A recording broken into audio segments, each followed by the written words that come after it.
आधी रात के समय किसी के साथ नाव में सफर करना, ये जानते हुए भी कि वो एक आत्मा है, ये बहुत ही डरावनी बात थी। लेकिन आज रमेश ने ठान लिया था कि वो अपने होने वाले बच्चे और निराजनी की जान बचाकर रहेगा। नाव धीरे धीरे आगे बढ़ रहा था। निराजनी बहुत दर्द में थी और वो मंजरी के बारे में नहीं जानती थी, इसलिए उसका पूरा ध्यान अपने दर्द पर था। पता नहीं आज मैं जिंदा बचूंगा या नहीं, पता नहीं ये आत्मा हमें सही सलामत वहां महिमपुर छोड़ेगी भी या नहीं। सामने कुछ ही दूरी पर अब इन दोनों को किनारा नजर आ रहा था। रमेश को इस बात की खुशी थी कि अभी तक मंजरी ने उसके साथ कुछ गलत नहीं किया। ये देखकर रमेश को थोड़ी राहत मिली। आप इतनी देर में क्यों नाव चला रही हैं? मुझे दर्द हो रहा है, जल्दी कीजिए ना। ये सुनकर मंजरी को गुस्सा आ गया और वो तेज तेज चप्पू चलाने लगी। क्या हुआ रमेश, इस तरह क्यों बर्ताव कर रही है? तभी मंजरी के चेहरे से घूंघट हट गया और इन दोनों ने उसका भयानक चेहरा देखा।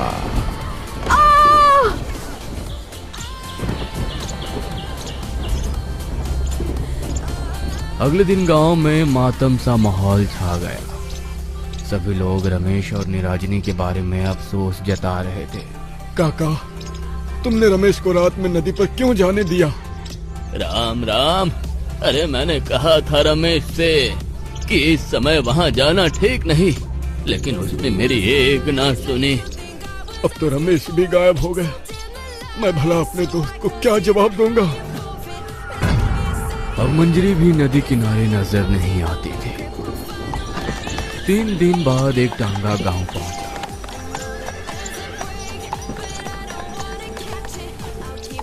जिसके अंदर से रमेश और निराजनी को उतरता देख सभी हैरान रह गए।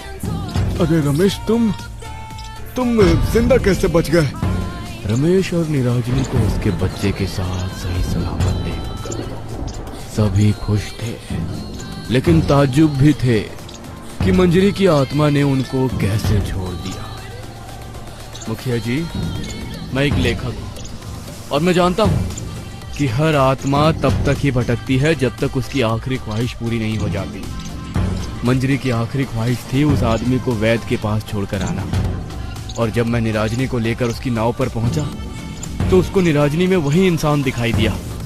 उसने हमें उस पार पहुंचाया और इस तरफ उसकी आखिरी ख्वाहिश पूरी हो गई। अब मंजरी नदी पर कभी नजर नहीं आएगी। ये सुनकर सभी गांव के लोग खुश हुए और गांव का एक आदमी बलबीर भी बहुत खुश था।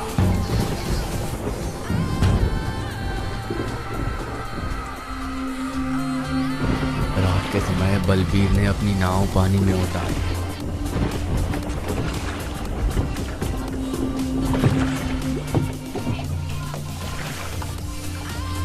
उस मंजरी को मारने के बाद इतने सालों बाद नदी में नाव उतारी है। आज तो पूरी रात नदी में घूमता रहूंगा। बलबीर तेज तेज चप्पू चलाने लगा और नाव आगे बढ़ने लगी। तभी सामने से उसको मंजरी की नाव आती नजर आई और उसके चेहरे से हंसी गायब हो गई, खौफ में बदल गई।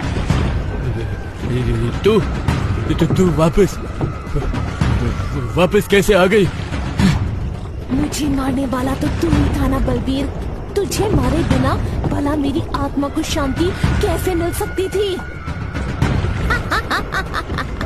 ये कहकर मंजरी उस पर टूट पड़ी और बलबीर अपनी